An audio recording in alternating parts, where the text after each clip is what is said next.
يا أيها الذين آمنوا ليبلونكم الله بشيء من الصيد تناله أيديكم ورماحكم ليعلم الله من يخافه بالغيب، فمن اعتدى بعد ذلك فله عذاب أليم.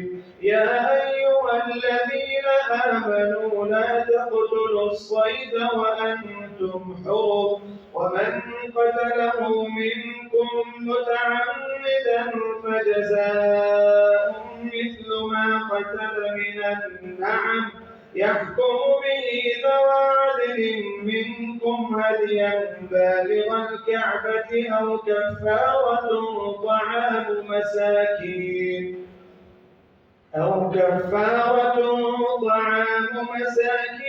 أو عدل ذلك صياما ليذوق وبال أمره، عفى الله عما سلف، ومن عاد فينتقم الله منه، والله عزيز ذو انتقام.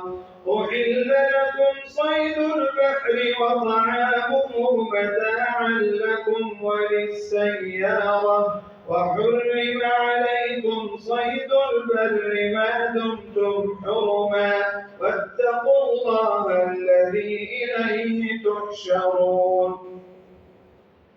جعل الله الكعبة البيت الحرام قياما للناس والشهر الحرام والهدي والقلائد، ذلك لتعلموا أن الله يعلم ما في السماوات وما في الأرض، وأن الله بكل شيء عليم.